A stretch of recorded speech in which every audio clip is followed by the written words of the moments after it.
Sir ऊपर आइए। अरे जी खड़े मत होना। बाबू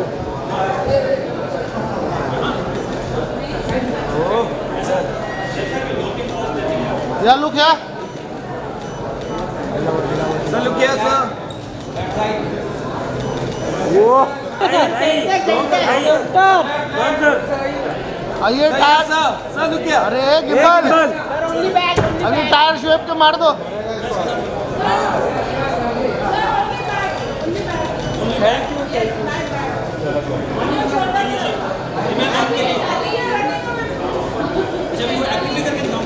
जब से आपको स्क्रीन में देखते हैं मतलब लोग कहते हैं आप जो दिखाओगे सो हम देख लेंगे, आप जो बताओगे सो हम सुन लेंगे। तो यही होता है, जनता भी क्रेजी है आपके लिए ऐसे ही। लेकिन शुरुआत करने से पहले मुझे बताइए, तुम्बाड़ के उस छप्पर फाड़ सक्सेस के बाद, वर्ड सोच के बोलने पड़ते हैं आजकल, छप्पर फाड़ सक्सेस के बाद अब सर ये लेके आए। सबसे पहले बताइए कितना अंदर ही अंदर चला था कि यार मैं क्या कर रहा हूं, ये क्रेजी पन कर रहा हूं, बड़ी आफ्टर से। सबसे पहले तो मुझे लगता है कि एक गाने की लाइन है कि बदला ने मी पाया है जिंदा इंतजार सी रब्बा वही दिन आया है। तो हमारे लिए तो ये इससे बड़ी दिन की बात नहीं है, क्योंकि 6 साल पहले वो ट्रेलर लॉन्च किया था हमने तुम्बाड़ का। तो ये बहुत बड़ा एहसास है हमारे लिए कि 6 साल के बाद हमारी फिल्म आ रही है। हम थोड़ा ज़्यादा समय ले लेते हैं, टाइम लगा देते हैं। ये फिल्म हमने 2022 में शुरू की थी, आज 2025 में रिलीज़ हो रही है। पर जहाँ तक तुम्बाड़ की बात है तो मैं एक बात कहना चाहूँगा कि भैया तुम्बाड़ बिल्कुल नहीं है। आपने ट्रेलर देखा है, तुम्बाड़ पीरियड फिल्म थी, क्लासिकल स्ट्रक्चर था, यही था ना, 3 जनरेशन की कहानी थी। और जो क्रेजी है ये एक ही दिन की फिल्म है, तो इसकी कोई सिमिलैरिटीज़ नहीं है। तो तुम्बाड़ की एक्सपेक्टेशंस ना रखें, पर डेफिनेटली तुम्बाड़ में हमने कुछ नया करने की कोशिश की थी। क्रेजी के साथ भी वही है। तुम्बाड़ अनप्रिडिक्टेबल थी मेरे हिसाब से, कि आप देखते हो तो आपको पता नहीं होता एंड क्या है। और क्रेजी के साथ भी वही होने वाला है कि आप देखोगे तो आपको पता नहीं होगा एंड क्या है। मैं जब इंटरव्यूज़ देता था तो मैं लोगों को बोलता था कि आप जब तुम्बाड़ देख कर निकलोगे, फिल्म आपको पसंद आए नहीं आए ये सब्जेक्टिव हो सकता है, क्योंकि किसी को क्या जॉनरा पसंद है, किसी को क्या पसंद है। पर आप एक बार ज़रूर कहोगे हमने कुछ नया देखा। तो वही प्रॉमिस मेरा क्रेजी के लिए है कि आप जब भी फिल्म देखकर बाहर निकलोगे सिनेमा से तो आप कहोगे हमने कुछ नया देखा, ऐसा हमने कभी देखा नहीं है इंडियन सिनेमा से। ये मेरा पक्का प्रॉमिस है। इससे ज्यादा और क्या चाहिए, मतलब यही प्रॉमिस है जो ऑडियंसेस को लेकर आता है, सबके दिल जीत जाता है। एक बड़ा क्लीशे सी चीज है, but are you also crazy? मैंने सुना है, बिकॉज जिस तरह से आपकी अप्रोच रहती है, लोग कहते हैं सोहम शाह इज क्रेजी। हाँ, मतलब ये मुझे भी बहुत लोग कहते हैं कि मेरी पहली फिल्म थी शिप ऑफ थीसिस, जिसमें शिप था नहीं, और उसमें अलग अलग लोग अलग अलग लैंग्वेजेस में बोल रहे हैं। वो ज़माना में कोमल सर जानते हैं, बहुत पुराने ज़माने की बात कर रहा हूँ, मतलब 2012 की बात कर रहा हूँ मैं। तो वैसी फिल्में बनती नहीं थी कि कोई गुजराती में बात कर रहा है उस फिल्म में, कोई इंग्लिश में बात कर रहा है, कोई इजिप्शियन है तो उस भाषा में बात कर रहा है। तो पर मुझे लगा कि यार ये कहानी बननी चाहिए। तो मैं जब भी बना रहा था तो लोग पूछते थे, मुझे कहते थे कि तू पागल है क्या, ऐसी फिल्म बना रहा है, कौन देखता है ऐसी फिल्म, कॉमेडी बनाना यार। तो मैं कहता था नहीं यार मुझे यही बनानी है, और उसने नेशनल अवार्ड जीता। फिर जब मैंने तुम्बाड़ शुरू की तो लोग कहते हैं हॉरर तो कोई बनाता ही नहीं, हॉरर तो बी ग्रेड होता है, क्या बात कर रहा है यार, कौन प्रोस्थेटिक वीएफएक्स, पागल है क्या, कौन इतनी बड़ी फिल्में बनाता है, ऐसी फिल्में बनाता है, बारिश में शूट कर रहे हो, बादलों का इंतजार कर रहे हो, पागल हो गया तुम। तो मैं कहता नहीं यार मुझे यही बनानी है, तो तुम्बाड़ की वजह से मैं यहाँ हूँ। तो अभी क्रेजी के साथ भी यही है कि मैं जो भी फिल्में बनाता हूँ तो मुझे लोग पूछते हैं कि आप क्रेजी हो क्या, आप पागल हो क्या, आप ऐसी फिल्में कैसे बनाते हो। और एक मैं छोटा सा आपको किस्सा सुनाता हूँ कि तुम्बाड़ का प्रीमियर था वेनिस में। मैं श्रवण कुमार बेटा, मैं अपनी माँ को, अपनी फैमिली को, पूरी को लेके वेनिस गया हुआ। स्क्रीनिंग होती है, स्टैंडिंग ओवेशन है, लोग तालियां बजा रहे हैं और मेरी माँ सो गई है। मेरा भांजा मेरी माँ को जगा रहा है कि माँ उठो, खत्म हो गई। मेरी माँ बाहर निकलती है और मुझे गालियाँ निकालती कि तू कैसी फिल्में बनाती, इतनी डरावनी फिल्में बनाते हैं कि वो दादी कितनी डरावनी थी, तू ढंग की फिल्में नहीं बना सकता। तो दोस्तों मुझे तो मेरे घर वालों ने भी कहा है कि मैं क्रेजी हूँ, पर मुझे पसंद है यार। मैं बहुत दूर से चल के आया हूँ, गंगानगर से चल के आया हूँ, और ये मेरा फर्स्ट प्रोफेशन नहीं है, मेरा पैशन है। मेरा कुछ फर्स्ट जॉब कुछ और था लाइफ में, पैशन के लिए फिल्में बनाता हूँ। और मुझे लगता है कि अगर मैं अलग फिल्में नहीं बनाऊँ, नई फिल्में नहीं बनाऊँ तो मुझे मज़ा नहीं आता यार। Thank you. वो तो पैशन के लिए बनाते हैं, इसीलिए इतने आगे तक आ गए, और वो क्रेजी वाला टैग बिल्कुल आपके साथ जाता है। सोहम सर के लिए एक बार जोरदार तालियां हो जाए। And now to invite on stage, ladies and gentlemen, the director, जिन्होंने इससे पहले इसके साथ डायरेक्टोरियल डेब्यू कहेंगे उनका, लेकिन इससे पहले उन्होंने मॉम में स्क्रीन प्ले लिखा है, केसरी में स्क्रीन प्ले, जो कि वो फिल्में हैं जो कि एक्चुअली अपनी लिखावट के लिए हम सबके दिलो दिमाग पे छाई हुई हैं तब से अब तक. Give it up for Girish Kohli साहब, ladies and gentlemen.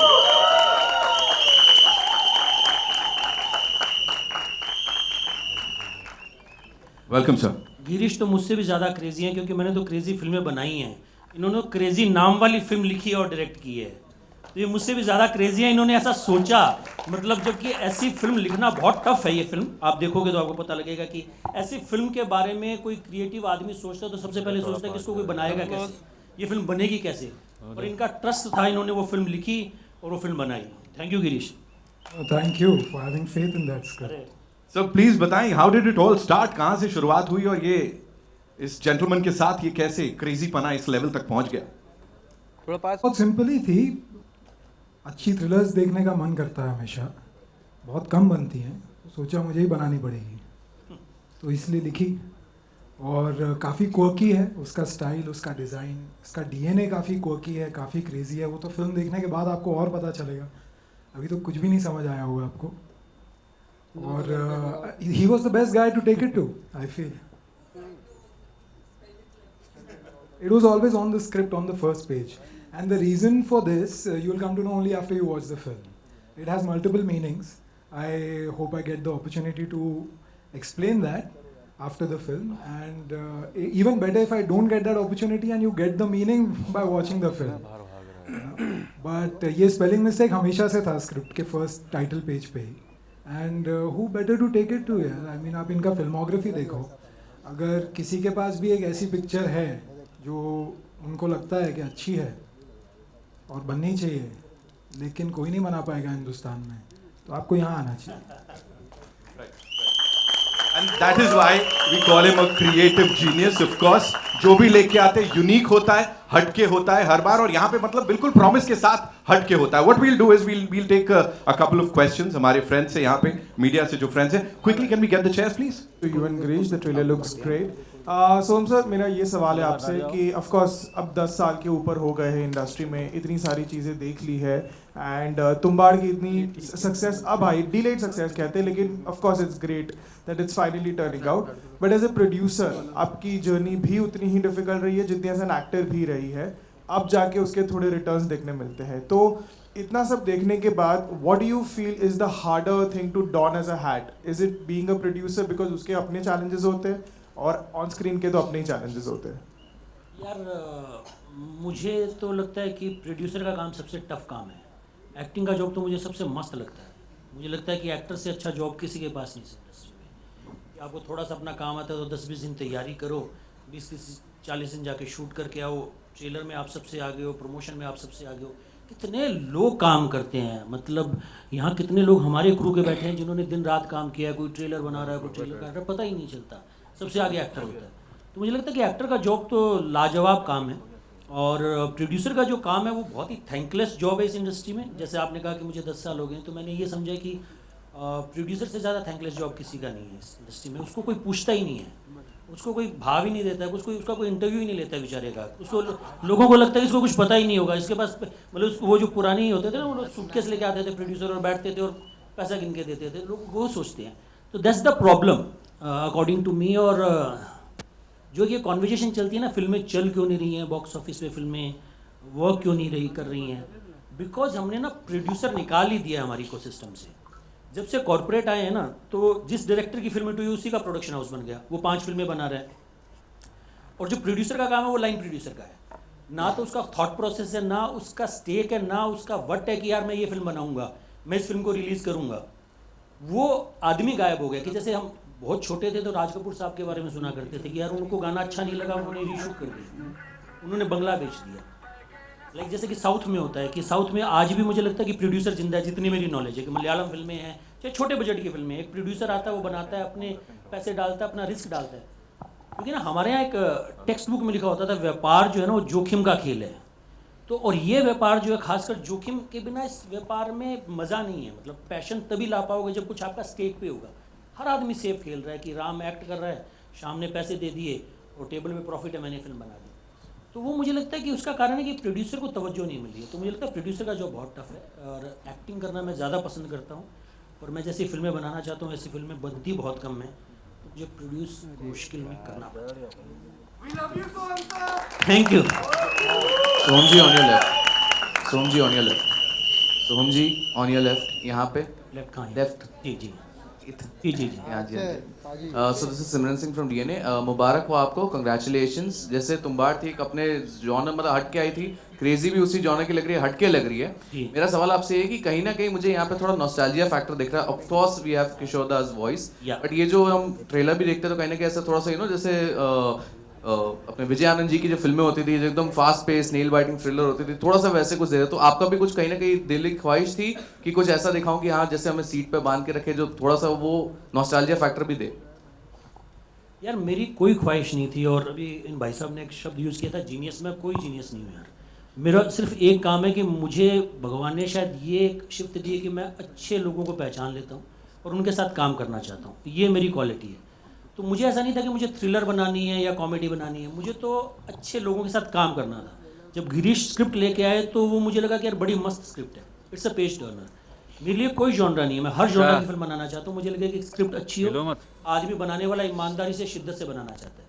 तो गिरीश कोहली में मुझे वो दिखा कि ये आदमी ईमानदारी से शिद्दत से ये फिल्म बनाना चाहता है और इसकी स्क्रिप्ट बहुत अच्छी है। तो मेरा कोई रेफरेंस नहीं था कि मैं ऐसी फिल्म बनाना चाहता हूँ। मुझे हर वो स्क्रिप्ट बनानी है जो मुझे जिसमें लगता है कुछ नयापन है, कुछ अलग बात ये कह रही है, कुछ हटके कर रही है। जी। सिर्फ मेरा इतना ही था। मेरा एक और सवाल है, जैसे तुम्बाड़ बनाने के टाइम पे आपने काफी कुछ दौर पे लगा, जैसे आपने अभी राज कपूर साहब की बात की, तो आपकी जर्नी भी थोड़ी बहुत वैसी रही तुम्बाड़ को पूरा करने के लिए, बिकॉज उसकी जर्नी बहुत पुरानी थी, तो उसको रीशूट किया गया, सब कुछ किया गया। तो क्रेजी के टाइम पे भी क्या ऐसे कुछ था? Because you are one of the person जो मतलब अपनी विजन को देखने के लिए you can go to any limits, तो ऐसा कुछ था? हाँ मतलब वो यही था कि हमने इसमें कोई रीशूट नहीं हुआ, हमारा जो शूट हुआ वही हुआ, एक दिन का भी उसका रीशूट नहीं हुआ। पर हम समझ रहे थे कि फिल्म हमारे लिए बहुत नई फिल्म थी, नई लैंग्वेज थी, तो फिल्म की एडिट में हमें थोड़ा टाइम लगा। तो जैसे कि मैंने आपको बताया 2022 में शूट हुई थी। पर मैं ये कोशिश करता हूँ कि जब तक मुझे मेरा प्रोडक्ट पसंद नहीं आता मैं वो बाहर नहीं निकालता। मेरी फिल्मों पे रिलीज़ डेट नहीं लिखी होती। मैं ये ट्राई करता हूँ कि मैं फॉलो कर पाऊँ मेरी ताउम्र, कि मेरे को फिल्म बनाई, मेरे को अच्छी लगी तो उसके बाद मैं फिल्म रिलीज़ करता हूँ। तो मुझे ऐसा लग रहा था कि हम लोग वहाँ पहुँचाएँ पहले फिल्म को, कि उसमें क्या क्या चीज़ें ऐड करें, क्या क्या चीज़ें एडिट में करें। तो उसमें हमें टाइम लगा। तो पर रीशूट नहीं हुई क्रेज़ी के साथ। ये मैं बहुत फॉर्चुनेट रहा कि रीशूट एक सीन भी नहीं हुआ। जो जैसी फिल्म हमने शूट की थी अगस्त 2022 में हमने शूट ख़त्म किया था अक्टूबर में, तो उसके बाद कुछ भी शूट नहीं हुआ। पर आपको मज़ा आएगा देखने में, कुछ नया मिलेगा आपको। हाय सोहम, आकृति यो कहाँ? यो यो यो राइट लेफ्ट राइट या हाय। यार बोलेगा तो कैसा मालूम? यो हनी सिंह। सोहम, माय क्वेश्चन इज 2018 में जब तुम्बाड़ आई थी तब हमने आपका डेजिग्नेशन में भी देखा था कि you are an actor and producer as well. क्यों 7 इयर्स लग गए फिर से प्रोड्यूस करने में आपको एक मूवी? एक तो कोविड आ गया था। मुझे लगता है तो स्क्रिप्ट ढूंढना, बनाना, पैसे ख़त्म हो जाते हैं, फिर मेहनत करनी पड़ती है, कुछ और करना पड़ता है लाइफ में। तो 2018 के बाद, क्योंकि ये क्वेश्चन बहुत आम होता है कि आप लोगों को लगता है कि तुम्बाड़ आ गई उसके बाद तो हर कोई प्रोड्यूसर आपको पैसा दे देगा या हर स्टूडियो पैसा दे देगा। कोई पैसा नहीं देता। क्रेज़ी के लिए भी मैंने बहुत स्ट्रगल किया, बहुत प्रोडक्शन हाउसेस के धक्के खाए, पर वो नहीं हुई। तो गिरीश 2019 में स्क्रिप्ट लेके आए थे हमारे पास। हमने 2019 में तय कर लिया था कि हम ये फिल्म बनाएंगे, और उसके बाद एक तो कोविड आ गया, कोई और बना नहीं रहा था, तो मुझे बनानी थी, तो रिसोर्सेज थे नहीं मेरे पास। फिर मैंने कहीं से रिसोर्सेज जमा किए, तो उसमें मुझे इसलिए थोड़ा 6-7 साल लग गए। फिर हमें थोड़ा फिल्म ख़त्म करने में भी 1 साल ज़्यादा लगा। तो वो हमारा एक प्रोसेस है, और मुझे लगता है अच्छा है, देर आए दुरुस्त आए। भगवान सुन ले, मतलब हो जाए कि दुरुस्त आ जाए बस।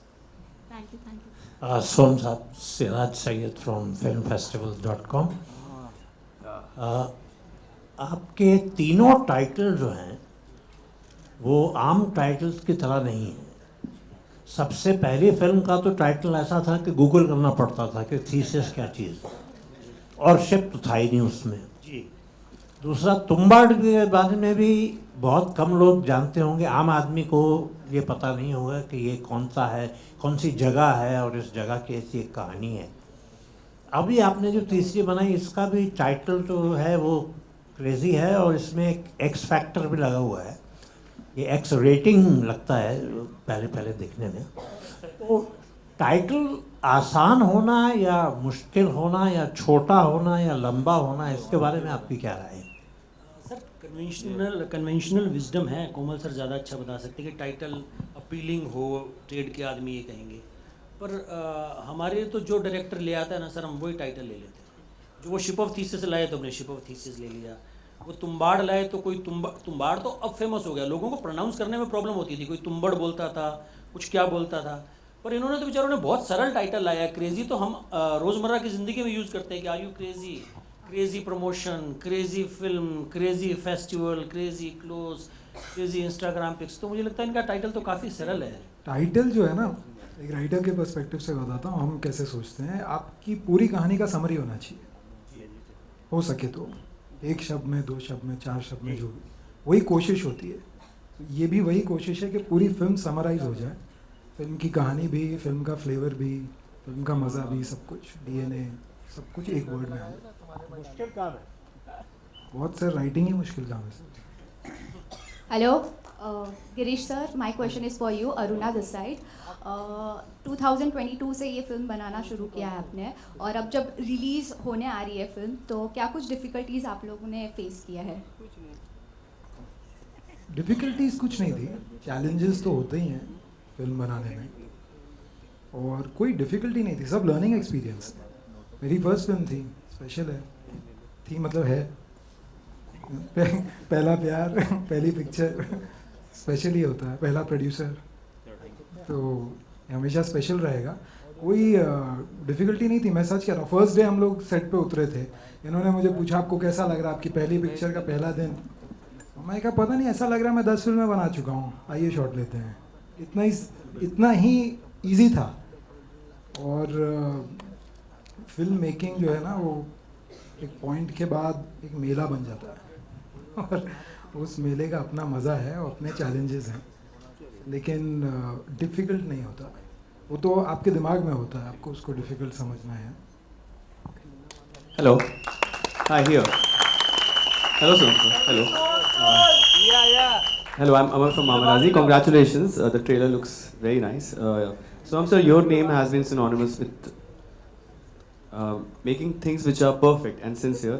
Crazy looks like another part of it. I wanted to ask you, you were just talking about your struggles, how even at this time there you got some difficulties in making these films. When you started, what was that one thing which troubled you the most? Because when newcomers come, they are bombarded with opinions also, and you have to just look for your own way. And what will be your advice to the newcomers who are trying to come into Bollywood and make films as well as act?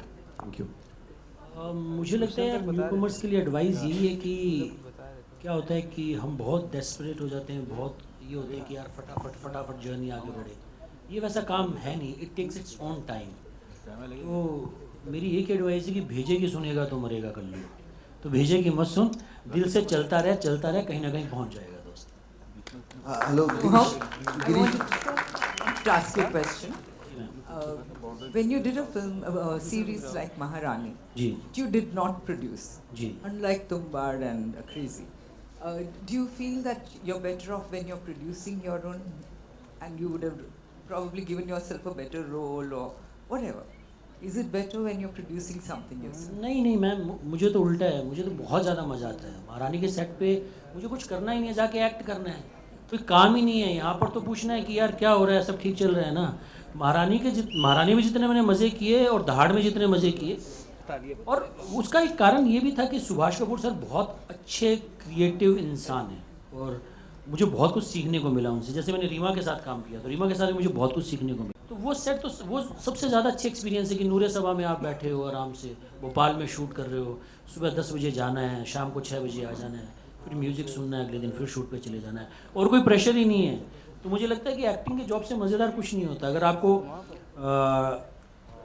आपके हिसाब से creative इंसान मिल जाए, जो मुझे महारानी में मिला, जो मुझे दहाड़ में मिला। हेलो गिरीश, इधर आपके सामने, आपके नीचे इधर। गिरीश, आपने स्क्रिप्ट लेकर अप्रोच किया सो हमको, क्या ये स्क्रिप्ट लिखने के समय से ही ये तय था कि सोहम ही प्रोड्यूस करेंगे और इस किरदार को सोहम ही निभाएंगे, या आप जाने के बाद जब वो तैयार हुए प्रोड्यूस करने के लिए तब उन्होंने अपने लिए इस किरदार को चुना? नहीं, लिखते वक्त तो कुछ तय नहीं था, लेकिन अब ये तय है कि इनसे अच्छा कोई नहीं हो सकता था।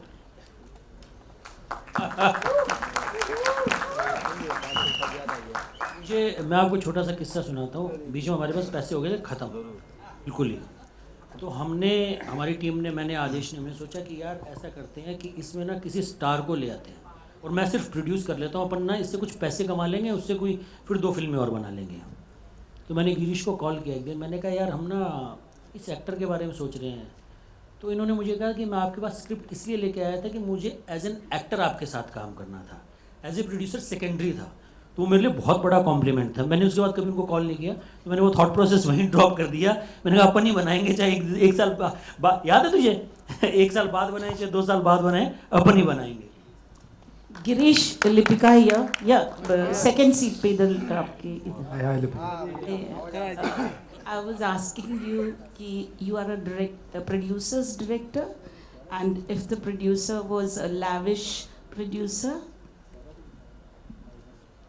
What is exactly is the question? Means how open was sir to spend financially? Is he a lavish producer, and if Girish is a producer's director? वो तो यही बता पाएंगे। If I am a producer's director,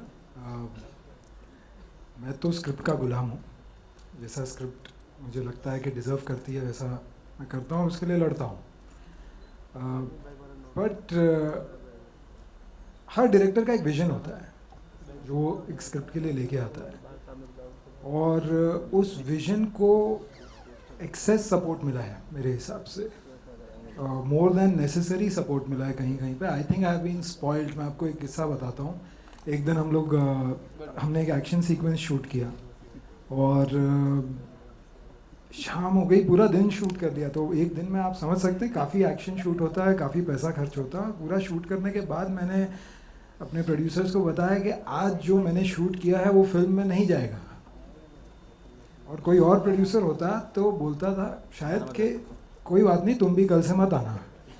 ठीक है, लेकिन इन्होंने, अंकित जो थे, ही वॉज ग्रेशियस इनफ, हमारे भी प्रोड्यूसर हैं ये, और he said okay, that's all, that's all he said. I will tell you one story. But he said लेकिन इसके जगह कुछ तो जाएगा ना। तो जो मैंने मांगा वो और 3 गुना 4 गुना एक्सपेंसिव था, और उसको लाने के लिए शायद किसी और को 1 महीना लग जाता, लेकिन वो अगले दिन सुबह 4 AM को वो जहाँ मुझे चाहिए था वो चीज़ वहाँ खड़ी थी। So that is the kind of producers they are, and I think I've been spoiled for life now. मैं एक छोटा सा किस्सा आपको सुनाना चाहता हूँ, और मैं इस बात में बहुत डीपली बिलीव भी करता हूँ। पहला दिन था शूट का, 3-4 घंटे शूट, हर शूट लेट होता है, भागा दौड़ी ये वो, क्योंकि हमारे प्रोड्यूसर थे अंकित जैन, तो इनके तो दिन डिसाइड थे 38, तो 39 दिन मिलेगा नहीं। और अंकित ने हमें ज्वाइन किया था, अंकित का ये पहला प्रोजेक्ट था हमारे साथ, तो अंकित अपने हिसाब किताब में था। और मैं ऐसे देख रहा हूँ एंग्जाइटी है क्रिएटिव लोगों में कि एडी भाग रहे हैं, डायरेक्टर DOP को कह रहा है कि शॉट ले लो, और मुझे ना वो एनर्जी बिल्कुल पसंद नहीं आती है। अगर मेरा सेट है, मुझे ऐसा लगता है कि यार मैं 5 दिन ज़्यादा शूट कर लूँगा, वो चलेगा, पर सब शांति से काम करो, क्योंकि इसमें पता ही नहीं चलेगा कि यहाँ कहाँ आप सुर खोदोगे। तो मैंने गिरीश को साथ में लिया, मैंने कहा गिरीश आपके पास 5 दिन और हैं, एज एन एक्टर सोहम शाह की तरफ से आप आराम से शूट करो। तो गिरीश को मैंने समझाया, फिर मेरा टफ काम था अंकित को जाके समझाना। उसकी तो एक्सेल शीट बनी हुई थी ना, 38 days, we can't go beyond that. तो फिर मैंने अंकित को साइड में लिया, गिरीश तो फट से रेडी हो गया, गिरीश समझ गया बहुत अच्छी बात है, इससे अच्छी बात क्या हो सकती है। अंकित को समझाने में मुझे 2 घंटे लगे कि यार हम ऐसी फिल्में बनाते हैं जो प्यार से बनती हैं, इसमें 5 दिन ज़्यादा लग जाएंगे तो क्या होगा, बजट इतना सा ही बढ़ेगा, पर फिल्म का जो रिजल्ट है वो बहुत मैटर करता है। तो अंकित ने कहा कि नहीं, but we can shoot something. और मुश्किल से 2 घंटे बाद वो समझा कि हाँ नहीं, अभी यहाँ 5 दिन ज़्यादा देने पड़ेंगे। पर आई डीपली बिलीव कि अगर आप 5 दिन ज़्यादा दो तो कई बार हो सकता है आपकी फिल्म की क्वालिटी कहीं से कहीं पहुँच जाए, क्योंकि it's a creative process, you can't control. बहुत सारी चीज़ें होती हैं कि लाइट नहीं है या कोई चीज़ 5 मिनट लेट हो गई, 5 मिनट के कारण 50 मिनट लेट हो गई।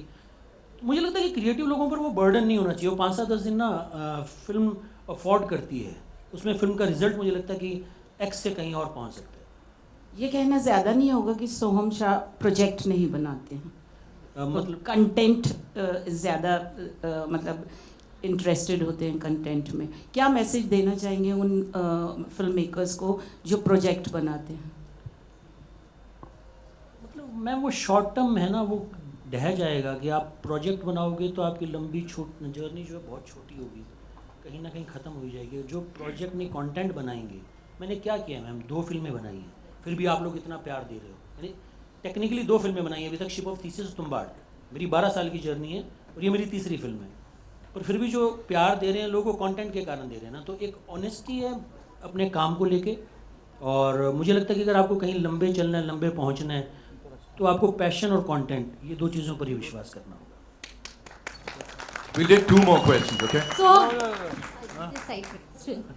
Hello. हाँ, कहाँ? Hi. Srijata here. So as we all know, Tumbad became a cult classic film and it has created its own legacy. So is the legacy of the film a weight on your shoulder? कि आपको ऐसा लगता है कि आप जो भी film बनाएंगे, people will hold you to that standard कि या तो it has to be as good as Tumbad or better than that. So is it a pressure on you? ये मेरे पर बिल्कुल भी प्रेशर नहीं है, और मेरा आंसर ये है कि कभी आप करेला खाते हो, कभी आप आलू खाते हो, कभी आप पनीर खाते हो, आप अलग अलग सब्जियां खाते हो। तो मैं रोज़ाना तुम्बाड़ नहीं बनाता हूँ। तुम्बाड़ 2 बनेगी, वो तुम्बाड़ होगी। क्रेज़ी अलग फिल्म है, और तुम्बाड़ 2 बनाऊंगा, वो भी अलग फिल्म होगी, वो तुम्बाड़ के रंग में होगी। पर मैं उस चीज़ का बिल्कुल प्रेशर नहीं लेता हूँ। अगर वो प्रेशर लेंगे तो हम ख़त्म हो जाएंगे। हमें किसी को प्रूव नहीं करना है कि तुम्बाड़ 2 की स्क्रिप्ट लिखने में हमें 6 साल लग गए। हमने जब 2018 से स्क्रिप्ट लिखना शुरू किया था, मेरे लिए एक ही पैरामीटर था कि मुझे और मेरे आसपास के लोगों को वो फिल्म पसंद आ रही है तो हम बना लेंगे। उसका जो भी रिजल्ट होगा वो हमें चलेगा। पर एक बात का मैं आपको पक्का प्रॉमिस करना चाहूँगा कि हम जो भी फिल्में बनाएंगे उसमें आपको कुछ ना कुछ नयापन, कुछ ना कुछ अलग बात ज़रूर देखने को मिलेगी। इट्स अ सब्जेक्टिव थिंग कि आपको वो पसंद आए नहीं आए, पर मुझे फॉर्मूला फिल्म या रूटीन फिल्में नहीं बनानी है। मुझे कुछ अलग फिल्म बनानी है, कुछ नया परोसना है ऑडियंस को। This is for sure. मुझे उस चीज़ का प्रेशर रहता है कि स्क्रिप्ट में नयापन कुछ है या नहीं।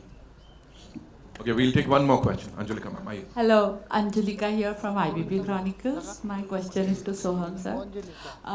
Our perception as an audience and as on the side of the media, you being a quite serious person in life, okay? And I think even Girish sir comes across like that. So ये किसने कह दिया आपसे? ऐसा perception ये आरोप पहली बार लगा। आरोप नहीं, ये हमारा perception है। अगर तो उस परसेप्शन को तोड़ने के लिए कोई क्रेजी मोमेंट्स आपने शूट किए हैं while making crazy? Making crazy, हाँ, हमारे पास एक वीडियो है जहाँ हम बात कर रहे हैं कि आज कौन से एक्टर को कॉपी करना है। तो हम रोजाना सोच के जाते थे इस सीन के लिए इस एक्टर को कॉपी करना है। तो ऐसा कुछ कुछ क्रेजी हमने शूट किया है जो हम पक्का शेयर करेंगे हमारे BTS के थ्रू। जी जी, thank you so much, will be looking forward.